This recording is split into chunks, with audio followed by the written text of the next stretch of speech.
Happy Friday, everybody. Welcome to Automation Hour. Glad to have you all here today. So Automation Hour, we meet every other Friday from 3 to 4 p.m. Eastern. We have one more webinar coming up this month of June. The presenter is actually one of my co-leaders in the Birmingham Salesforce user group. So Chad Seals will be presenting this June. I'm excited to have him as a host. And then in July, we've got our co-host here for Automation Hour. We're going to be kicking it back off for the next three with Rakesh starting off. Then I'll be presenting on the 21st, and Jennifer will be kicking the month of August off. So we're excited for all three of those, and registration for those is up, and you can see that on our website. So we're excited to announce a new series. We've got 4 back-to-back series to cover each skill set. So we've got the beginner series already filled out. We've got the advanced series already filled out. Lots of awesome presenters. A few people like Doug will be coming back for another time. And we still do have a few slots open for the intermediate series. So if those dates work for you and you're excited to focus on something that you would consider kind of an intermediate topic, you can submit your idea either through our website, Success Community. You can email us, just get a hold of us somehow, Twitter, wherever it might be. And if you want to bounce an idea off of us to see if it'd be a good fit, do that. We'd love to have you.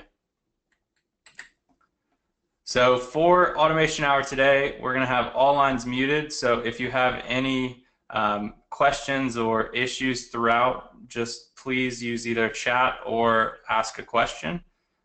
You also, if you're watching the recording, or if we don't get to your question today, if we run out of time, we have the Success Community. So there's Automation Hour in the Success Community where you can ask the question, and more than just the people on this call will be able to answer. It'll be a good place for you to ask that. And then recording will be posted after this session, so a bit later today, hopefully. So we'll have that on our YouTube channel as well as the blog and the resources right there. So we've got Success Community is Salesforce Automation Hour website, automationhour.com. Big thank you to our sponsor, Concrete.io, who sponsors this webinar. They've been sponsoring us since the very first one, so appreciate that. And then here is your co-host, Jen, Rakesh, and myself. We were all together at Southeast Dreamin'. Was excited to see us, everyone again. Previous time had been Dreamforce, so gotta love the Dreamin' events. And now I'm going to turn it over to our awesome host today, Francis. Cool. Hiya. Show my screen. Okay. Can you see my screen? Okay. Yes. Great. Okay. Cool. So I'm Francis Pindar. I'm a 5-time Salesforce MVP, probably one of the first ones outside the UK, US. I run a consultancy company based in the UK called Net Stronghold, as well as aforce.guru, which is kind of an online training site for Salesforce. And this is me. And this talk basically is all about the developer console and kind of understanding what goes on when you're using flows and when you're using Process Builder. When I first did this talk, it was actually at Dreamforce, and it was the admin's guide to the development console was the name, but it wasn't the original name that I wanted to give it. It was actually called essentially something like this. If you can see this, the next slide. Did that work? My internet working? Hopefully, yes. Which is all about what the hell's going on inside Salesforce. And it's really when you get errors, when you don't get errors, when you're creating these process builder processes, sometimes things go wrong. And sometimes Salesforce isn't brilliant at showing you where the error is. Because Salesforce, can get, really complex. with code going off, with process builder processes firing off, workflow, all kinds of different things happening within the Salesforce org, not to mention integrations and things like that. So essentially, it's like looking at this record here on my screen. You can see here that I'm just editing an account record in Salesforce. All I've done is I've hit edit on it, and all I'm going to do is click the save button on it. So all I've done is save that record. But what's happened? You know, there's no real visualization here of what all those processes are that are fired off, which workload flows are fired off. Has it updated any kind of other records within Salesforce? And it's kind of a little bit unknown to, you know, what's going on.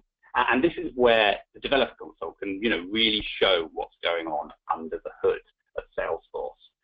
But the developer console has got loads of functionality in it. We've got this kind of like debugging and troubleshooting. So you can kind of view logs and set checkpoints in code. We can navigate source code. So we can browse packages. We can, edit code in line using the developer console. You can view, edit classes, triggers, Lightning components, Visual Force pages. And then there's all the testing that you can do. So when developers write their Apex code, they need to write tests against that. And within the developer console, you can run all those tests to see if, you know, Process Builder has broken any of the code or the unit tests that developers have written. And also you can inspect logs, looking at the kind of Salesforce limits, things like that, as well as performance issue tracking, to see if your transactions are performing well, and if, you know, users are complaining of slow responses, it might be due to, you know, lots of process builders firing off or code firing off. And then we've got this SOCL and SOSL queries, which is Salesforce's query and search language, where you can kind of execute queries and stuff like that. But as you can see, it is very developer-y. There's a lot of stuff in there just dedicated for the Salesforce developer. But actually, there's a load of cool stuff in there that I think is really important for the admins. Because as we're building more processes, you know, the complexity is getting bigger, and we want to understand more about what's going on underneath the hood. And so I actually think that these elements of the developer console are probably the most important for an admin. Now, there's the viewing of the logs. So whenever you do that transaction like I did before, Salesforce creates a log in the background. And you can basically go into like minute detail of what Salesforce is doing when you save that record or created a record. Then we've got obviously the unit tests and validation and performance, which I think, yeah, is important to understand. Like I said, if the admins are affecting developers or developers are affecting admins. So it's good to kind of get an understanding like that. And also SOCL. Now, this is Salesforce's query language, as I mentioned. I kind of use this if I want to make quick calculations on lots of records at a time. And so that I find is kind of really handy. So, but that's kind of a bit more advanced in the admin world. But when you save that record in Salesforce, there's a load of steps that Salesforce does when that record is saved. And this is where you can really understand what Salesforce is doing under the hood. And by understanding these steps, you can figure out kind of why Salesforce may throw the errors or why you're getting things not executing quite the way you think. Now, this is advanced stuff. You know, if you're doing the advanced developer exam or the platform developer exam, you need to know all these steps in order and exactly what goes on within each of these steps. Now, you don't really need to, obviously, as an admin, we don't need to know all of these, but understanding which order they can come in is kind of interesting and really help you out. So, for example, when I edited that record, the moment I click save, Salesforce basically does the very first step, which is this validation checks. So checks the compliance of the page layout rules. So this is if you've marked a field as required, or if there's any kind of maximum length things within the fields themselves, and also your validation rules. Now, if Salesforce gets an error at this point, either through the user hasn't clicked that required field that they need to click, then Salesforce will throw up an error and it won't continue with the rest of the steps. So that's it, or the stop. And then the user then fixes what they need to do, and then you save the record again, it starts all over again with step number 1. So then the validation rules are checked. And again, if they all pass, then everything's fine and it carries on. But if you get an error in a validation rule, then again, that's thrown up to the user. The user sees that error and Salesforce doesn't continue on any of the steps. So then once all the validation checks are passed and there's no errors, Salesforce will move on to the next level. So this is all the before Apex triggers, so all the code triggers that a developer could have made. And these all happen before the record is saved into the database. And again, if any errors occur at this point, then if an error occurs, again, it will stop the transaction. So it won't go any further, throw an error up onto the screen. And so the user can go, oh, okay, I need to do something, or need to contact an admin to sort it out, or developer to sort it out. But if all those pass, again, it moves on to the next step. So then we have duplicate rules. So if you've got duplicate rules, this is at the point where it checks to see if there are any duplicates. And again, if it finds any matches, it will throw them to the user and it won't carry on. Then it saves it to the database, but it isn't actually committed. So what this means is the record saves the database, but isn't available to everybody else just yet. Then we have some more code that fires. And again, if any errors occur, it could just stop right here and throw the error to the user. But then the bit that kind of gets more interesting is once all that code is executed, we then start executing the rules. So these are assignment rules, auto-response rules, and then workflow rules. And they potentially rerun as well, which makes it a bit more complicated, but essentially this is the order. And then we have process builder processes firing off. And this is actually quite interesting because you can actually see now that once the workflow rules have run, those workflow rules could potentially have changed the record in some way and updated the fields. And then those updated fields and then kind of passed on to your process builder, and process builder now picks up the new fields based on what the workflow rules have changed. Now, I had actually an interesting issue a couple of weeks ago with a client where they couldn't understand why their process builder, their workflow rule wasn't working properly. And they had a rule on their, I think it was opportunity on the stage, which basically said, okay, when the stage gets to this stage, I think it was like in review, then I'm going to execute this workflow rule to send some emails off. But it wasn't working properly. It would work kind of after the fact. So after you've saved the record and then saved it again, then the emails would be sent off. But then in their execute process, they had a process which was changing the status automatically on that opportunity.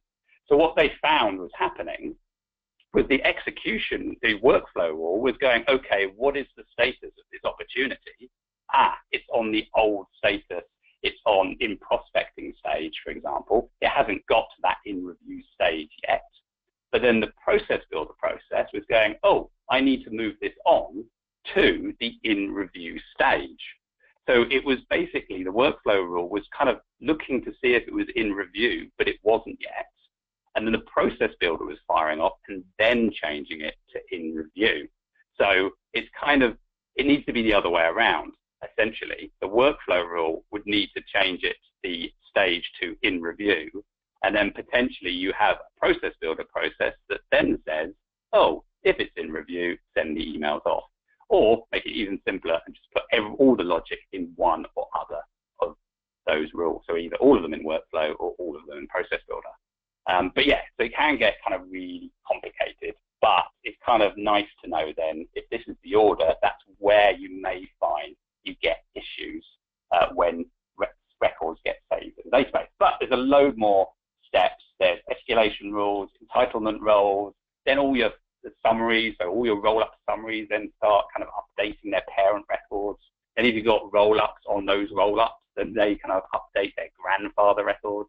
Finally, the record gets committed to the database, and then any post-action gets any sending of emails or anything like that. And of course, if there's any errors at any of these steps, then Salesforce will stop the execution and kind of throw the error to the user.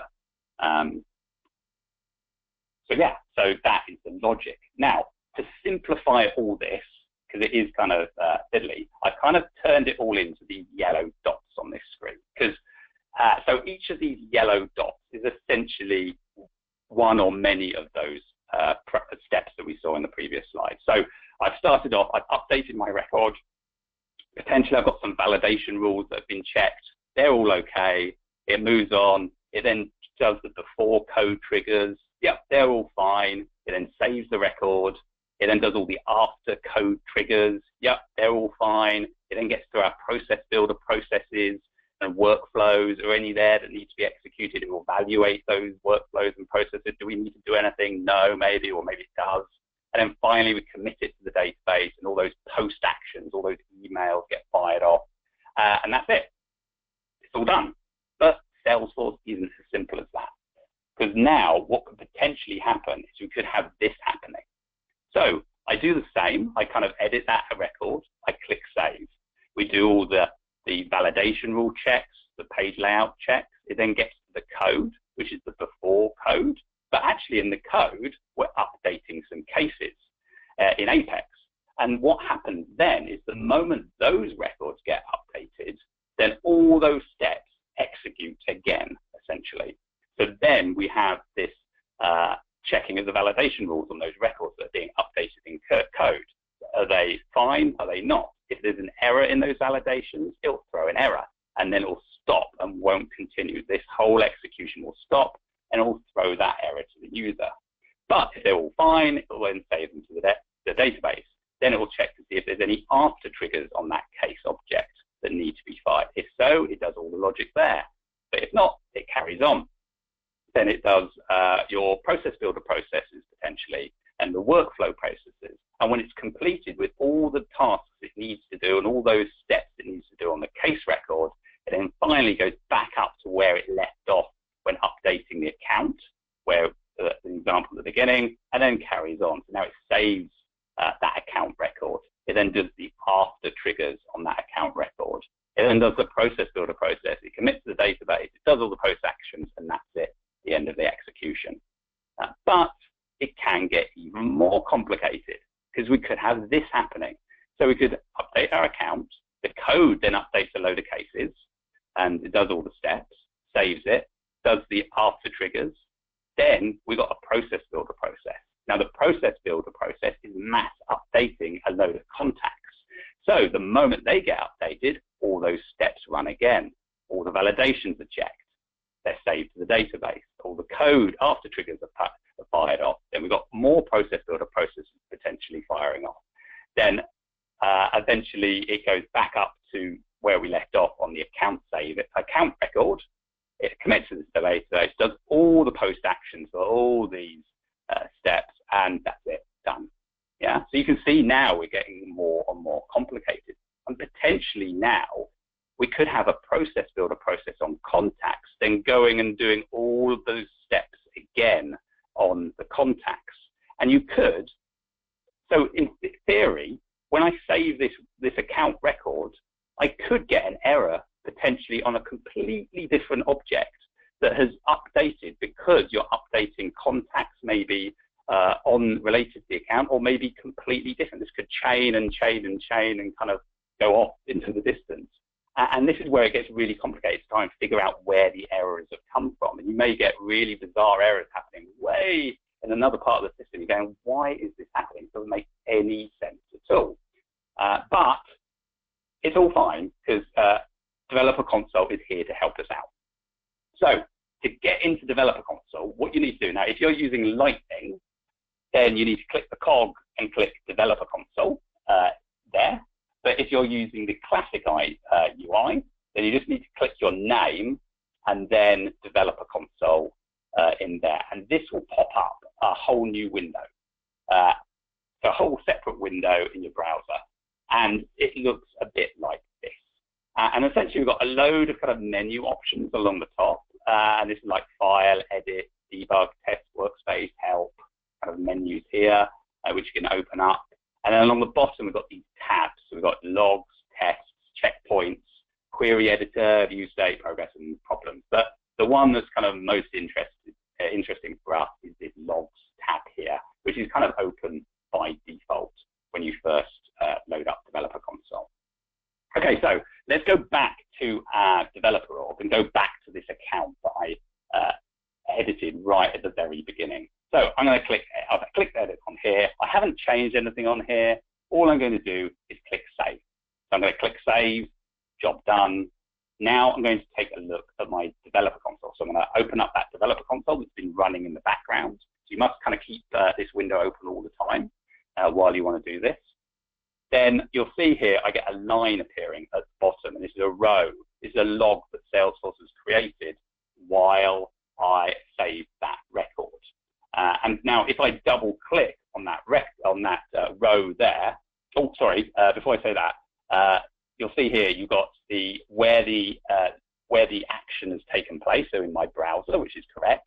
You can see the operation. Now, because I saved this in Lightning, it says Aura, which is basically another word for Lightning. Here's the date and time. It says it was a success because we didn't get any errors, so all was good. And it says it's unread because I haven't read this debug log yet, and we've got a size. Now, if you're using the classic UI, it does look a little bit different, and you may get loads of logs appearing in here if you're using Lightning. But I generally kind of look at the size, and whichever one's the biggest is generally the one that you're after. But if you're using the classic UI, you'll get something like this, and the operation looks a bit different. But this /E basically means that you've done an edit operation. You basically edited a record on set and saved it. But it looks very similar to if you're in Lightning. And what I'm going to do now is just going to double click on that row, and you'll get the debug log. So this is the log that gets created when we save that record. And it opens up as a little tab here, so I can kind of load up more logs if I need to. And you see we get all this. It looks like a lot of text and craziness, but as you get used to it, you kind of get to know what it all means. Some of it is, most of it you kind of disregard. You'll see here you've got the timestamp of the execution of that save. We've got all these events that are firing off, and then we've got the details of those events. So you can see at the top here, user info, you can see that my username was the user that fired off this execution, which makes sense because it was me. I can see here, triggers. Looks like there's a trigger firing off, a count trigger, and it's a before update. So yeah, this is happening before it saves the database. Then we get a load of heap allocate craziness, some variable statements that I'm not really worried about. But then if I scroll down on this, I go a bit further down, I can see, some things that I'm getting as duplicate detection, duplicate management, that might be. Or I can see, duplicate rule name. It looks like duplicate detections firing off on the account. That's cool. I go a bit further down and some more duplicate detection on the contact. So now I can see, well, actually that save on the account has for some reason fired off the contact as well, duplicate rules. So there must be something happening with contacts as well. But we'll go have a look at that in a minute. But first, it's really all these events are the kind of things you need to kind of start looking for and kind of knowing what they are. And you'll see here there's actually a WF flow action and WF actions end, which are kind of, WF workflow, flow. This must be a flow action or something finishing. And basically, these are all of the kind of some of the events that I kind of look out for in this debug log. I've got one here which is call out request. Now this is basically saying that there's some data going to an outside system of Salesforce. So somebody's making a call out to Salesforce. We've got validation rule events. So that rule will be the definition of the rule. Has it passed? Has it failed? So we can see why a validation keeps passing when actually we think it should have failed in a certain scenario. Then we've got WF criteria begin. So this is my workflow criteria that I put in my workflow. I can look at the detail of that. Workflow actions. Then we've got a load of flow actions. So the beginning of an action within a flow, the detail of it, and things like that. If there's any errors that have happened in a flow and some details. This flow deferred element, which I find really handy, is if you're, oh yeah, and also I should mention that flow also means process builder, because when you create a process builder process, it's basically a flow that's being created underneath the hood. So it's kind of an interchangeable name, really. But yeah, this flow element deferred is really handy. So if you've created a scheduled action within your process builder process, now you can search for it in the UI to kind of find to see if it actually has gone into the queue correctly and is working, correctly. But you can just have a look at the log and see if you get this flow element deferred message appearing. And then if that does appear, then you know that a process builder has queued an action to happen at a future date.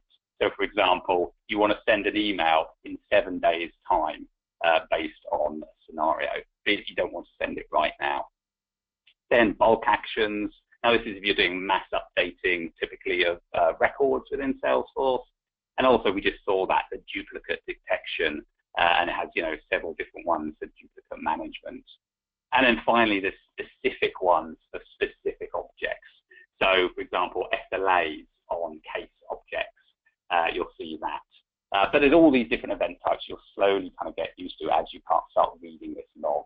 But if we dive back to the developer console, you can filter by these names, which makes it a lot easier. So you just click this little filter button and then just start typing, say, WF underscore, and it's showing you all the workflow rules that have kind of been executed or been checked, criteria checked within Salesforce. And you see here that one of them was update description last updated, which is basically just a field that updates a date field if the description has been changed. And you can see here, it's a bit hard to read, but you can see here it says is changed description, and it actually tells you what the value of the record was at that specific time. So you can see that where there's this line bar here, so your formula, your criteria is here, and you get a bar, and then you've got all the values that have kind of been used to kind of evaluate this formula field. You can see here the description was junk at the time, and it evaluated false, so it didn't need to execute this criteria. And then it moves on to the next one, and then it carries on and carries on through the execution. Okay, so it is still really texty though. There's all these events. It can go on for pages and pages and pages. It's hard to read, but it would be great if you could visualize this in a different way. Now, has anybody gone, if you've used debug before, gone up to debug, switch perspective, and then selected the analysis view? Now this views the debug log in a different way. And this, I think, is really cool. Because the moment you select the analysis view, you get your debug looking like this. Now, the screen has changed, but essentially this top right-hand corner is that debug we were looking at. It's kind of been pushed up into the corner. We've still got our log down here, but in the middle we've got this save order. Now this is really cool because you can basically see how what your impact your save has happened. So we updated that account record, and you can see here that an Apex trigger has fired off, and this is a before trigger that's fired off when we save that account. Now, for some reason in that code, that's updated some cases.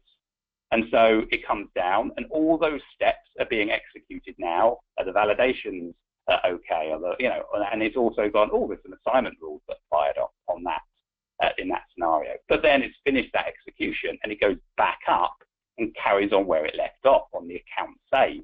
So it saved the record. Now it's doing the after Apex triggers.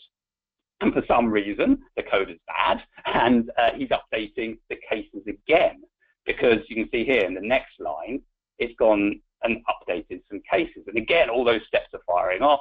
We've got some assignment rules firing off. And then once all those steps are finished on that transaction or on that execution of that case update, it goes back up and carries on where it left off on the account. And it runs some workflows. And then for some reason, those workflows or flows or process builder processes have now fired on an update of contacts. And then the code's fired on there. And you can see that actually now we visualize from just seeing me going edit, save on an account, we can see now that the account update also updated cases a couple of times and also contacts as well. So we're now getting a bit of a more visual look of what's going on. Okay, so what you can do though is you now double click on that workflow. Now that double clicking on that workflow pops up this box and we can now see what's being executed. So you can see now that that update description last updated that I kind of showed you earlier on, yeah, didn't evaluate, it was false. And you can see here the update all contacts and this crazy ID after it, that did evaluate true. And I know this is a process builder process because it's got this crazy ID. Just going off and updating all those accounts, which is kind of cool. But, okay, clear that away. Let's make this a little bit more interesting. I'm going to go to my validation rule. Now, I've created this validation rule. I've just made it active. And what this is going to do, it's just going to throw an error. So if a lead source is web, if the lead source on a lead is web, then I'm going to say, no, you can't update this because it's come from the website. The website is kind of managing that lead, so I don't want anybody updating this in Salesforce. Okay, so let's go back to my account. Let's click save, and now we get an error. And sometimes these errors have got a little bit better in the release, but sometimes you get a crazy error like this, where it's kind of like, what has happened? It's just given me an ID. Now, you'll get an email from Salesforce, which kind of gives you more detail as well, which is good. But I want to visualize and actually see what's going on.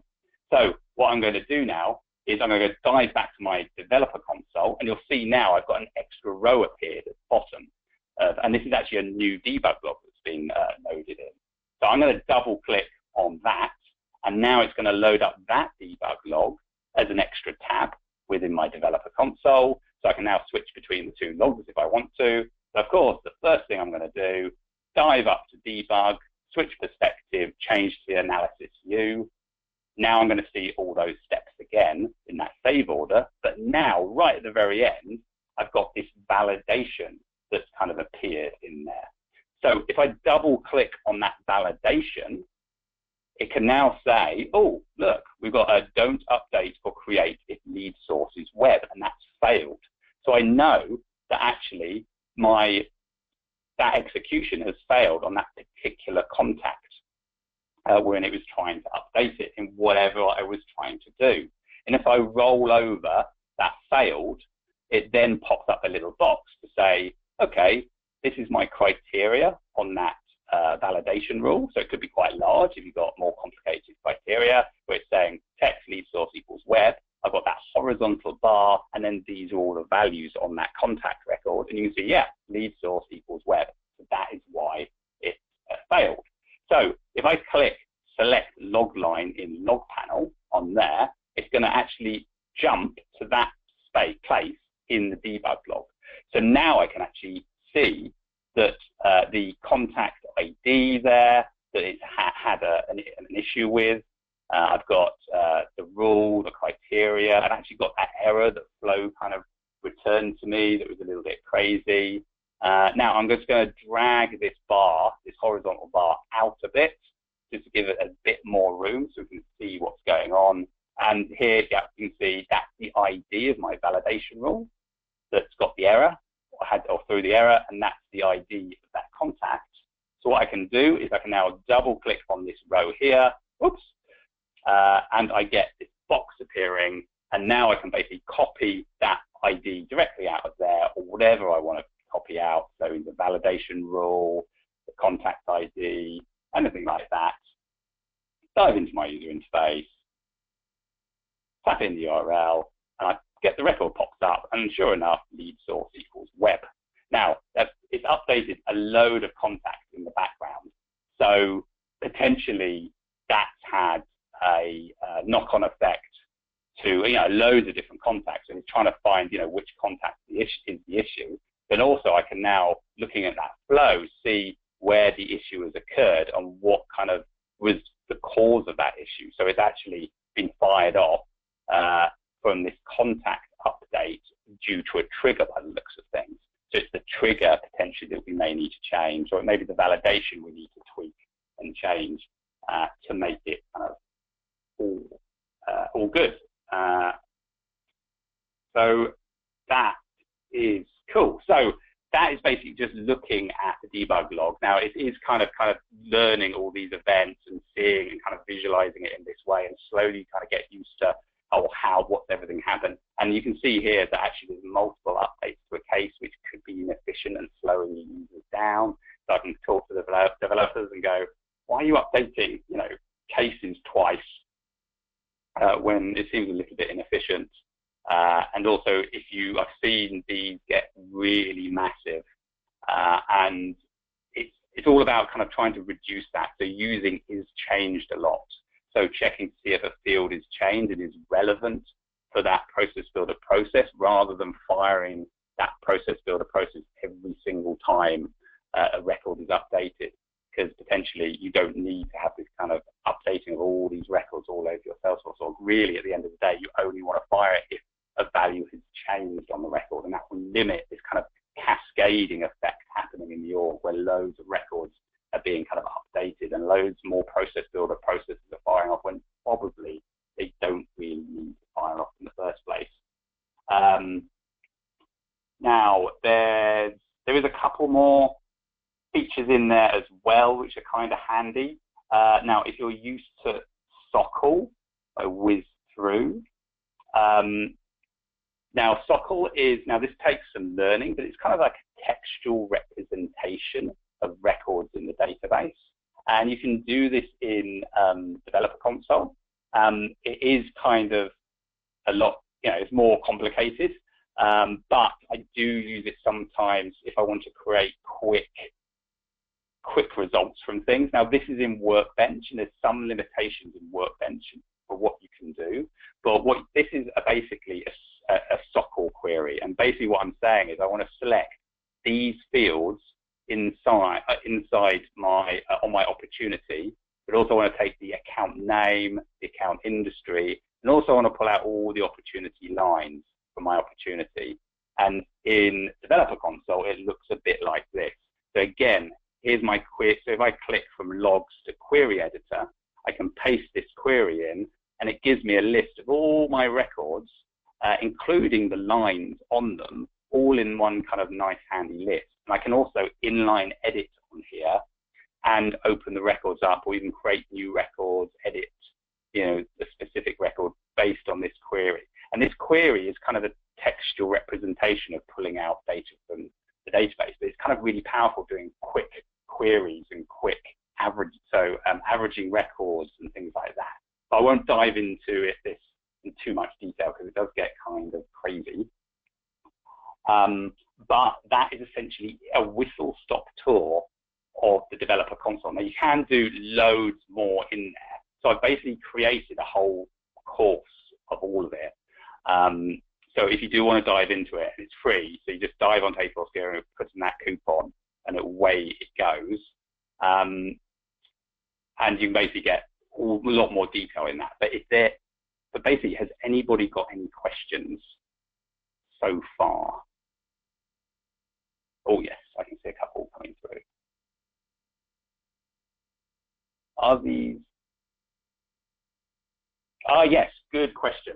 So this is a question about, are the debug logs saved within our org? Can somebody else look at them, i.e. testing something, debug going on, seeing an issue? Yes, you can definitely do that. And what you can also do is actually debug somebody else, which is really handy. So what you can say is, if I actually flick down a couple more slides,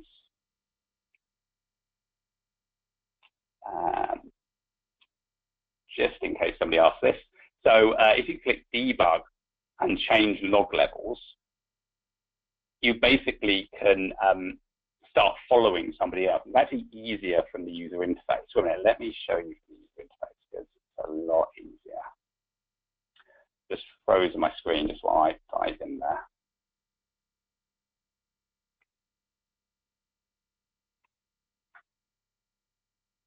If I can log in.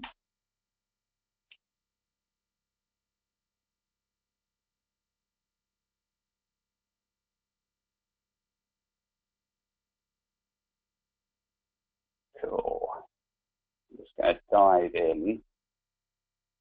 So yeah, so the one of the downsides with the debug log is you've got to have it running all the time.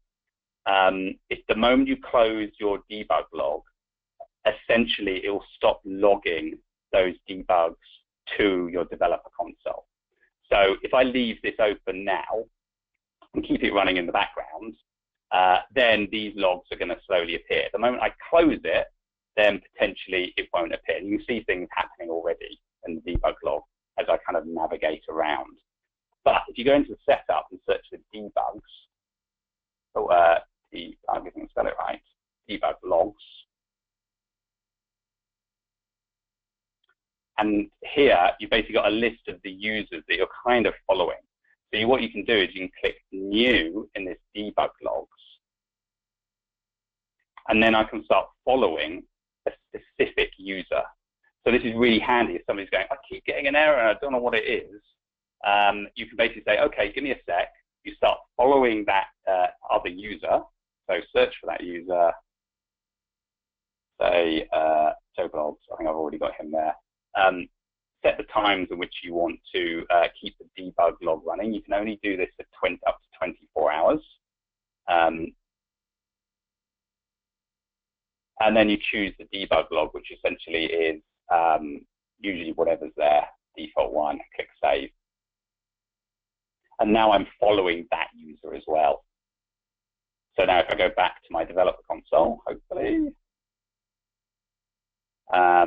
then you can basically, there is an option in debug, it says show my current logs only. Now if you switch that off, it will start showing other people's as well, and you'll be able to pick that up.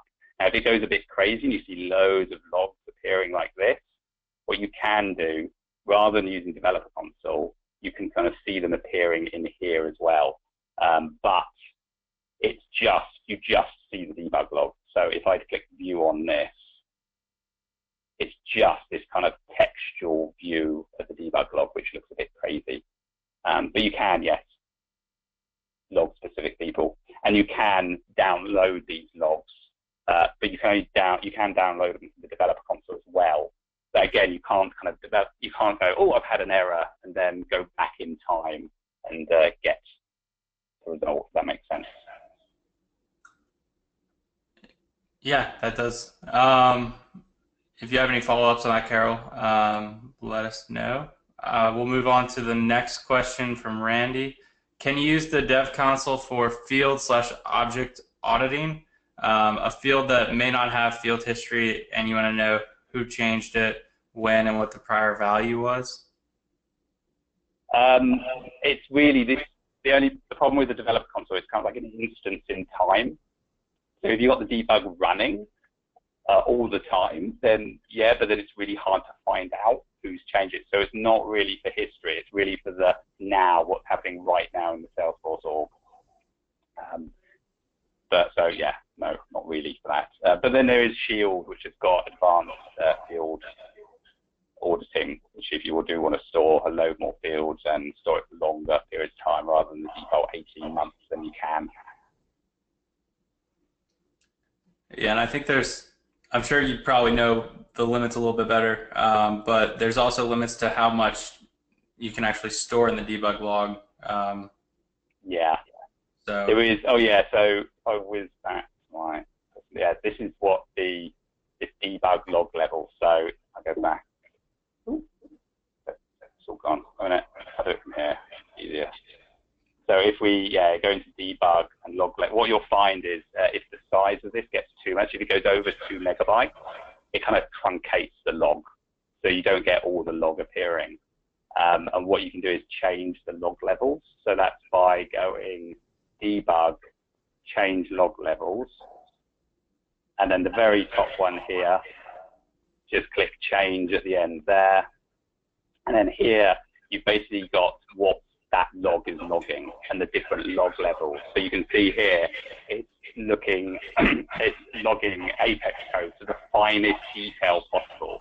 Hence we got all that stack random stuff. So you can reduce this down so you don't get all that detail kind of appearing. The only warning I would say is if you do change that perspective to that kind of save order view, that's just a visualization of what's in the log. So if I switch all of this down, potentially that won't show up anymore, that save order with those boxes, because that visualization has nothing to go on because you're not logging the information it needs.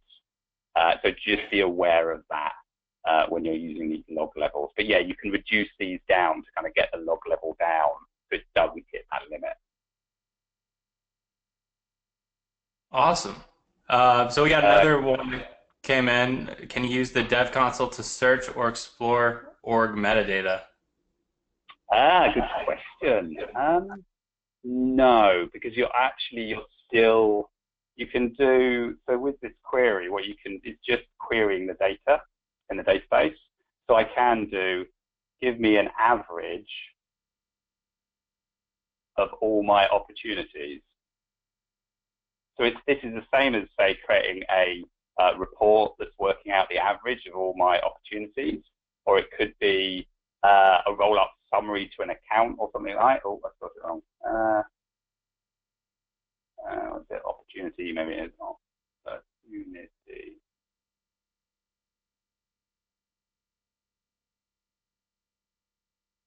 Hopefully, there you go. It's now basically I've gone over all my opportunity records and found out what the average of the amount field is across all my opportunities. You can see now it's 1,665.9. So then I can go, well, actually, where the stage equals whatever it is. And then you put just the name of the stage in here. So, quote, I have no idea if I've got any, is that? No. Oh, no, stage name, isn't it? You need to use the developer names, which is a bit annoying. But you can basically, this is what I kind of use it for, very quickly kind of giving me calculations of things without needing to kind of create a whole new report each time to get the information out. So I haven't got any quotes. So yeah, so that's what it's used for. And again, it kind of opens up a tab each time. But yeah, it's only basically in the database, unfortunately. But you can do that using Workbench if you needed to, kind of having a look at the metadata. Do it that way.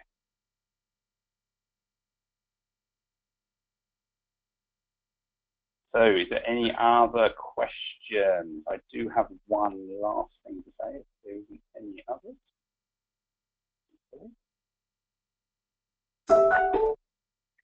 Cool. Okay, so yeah, so that's all. So just if you do want to kind of get a more detailed view of all this, then dive in, use this coupon, you'll get it for free. I've also done a Salesforce Certified Administrator course, and if you use that coupon, I think you get it for about $20 or something.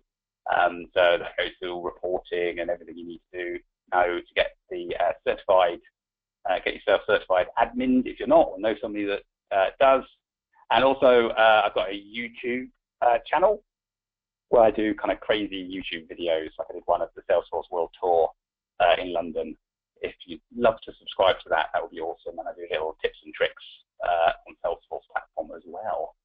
Oh, I've got another question just come in. Yeah, cool. So yeah, that's the coupons. Oops, sorry for the class. And if you do have any questions, yeah, give me a shout and I can help you out.